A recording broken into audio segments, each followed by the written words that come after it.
Manusia pertama dalam Alkitab yang dikatakan tidak pernah mati adalah Henokh, salah satu keturunan Adam, bukan dari Kain atau Habel, tetapi dari putra ketiga Adam dan Hawa.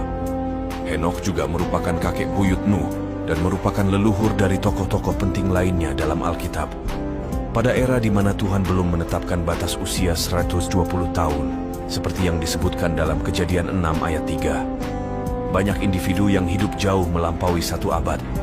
Namun Henokh melampaui ekspektasi dan menjadi ayah pada usia 65 tahun dan akhirnya hidup sampai usia 365 tahun. Selama periode yang penuh gejolak sebelum air bah, kebanyakan orang tidak berjalan dengan setia dengan Tuhan.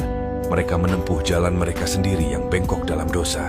Namun Henokh berdiri teguh dengan berjalan setia dengan Tuhan dan mengembangkan hubungan yang mendalam dengannya. Dalam Kejadian 5 ayat 22 dan 24, kita membaca bahwa Henokh hidup bergaul dengan Tuhan dan dia tidak ada lagi karena Tuhan mengangkatnya atau mengambilnya.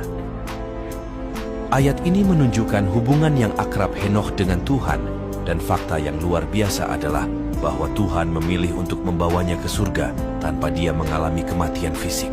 Lukas menyebut Henokh dalam daftar leluhur Yesus dalam Lukas 3 ayat 37 yang kembali ke Adam. Ibrani 11 juga menyebut Henokh dalam daftar leluhur Israel kuno yang dipuji karena iman mereka yang besar. Ibrani 11 ayat 5 hingga 6 menyatakan bahwa sebelum Henokh diangkat ke surga, dia dipuji sebagai seseorang yang menyenangkan Tuhan, dan tanpa iman tidak mungkin menyenangkan Tuhan, karena siapapun yang datang kepadanya harus percaya bahwa Allah ada dan bahwa dia memberi upah kepada mereka yang sungguh-sungguh mencari dia. Ibrani 11 ayat 5 menegaskan bahwa karena iman, Henokh diambil dari kehidupan ini sehingga dia tidak mengalami kematian. Dia tidak bisa ditemukan karena Tuhan telah mengambilnya. Henokh juga diberkati dengan karunia nubuat. Dia menubuatkan kedatangan Yesus Kristus.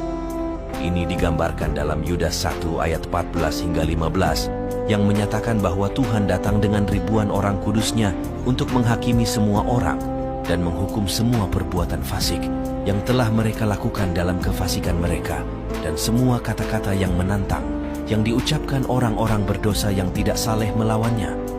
Namun warisan Henokh tidak berakhir dengannya. Cicitnya Nuh juga berjalan setia dengan Tuhan. Karena kebenarannya, hanya Nuh dan keluarganya yang diselamatkan selama banjir besar yang dahsyat. Kehidupan Henokh adalah sebuah kesaksian kuat tentang iman, ketaatan, dan kebenaran yang menyenangkan Tuhan.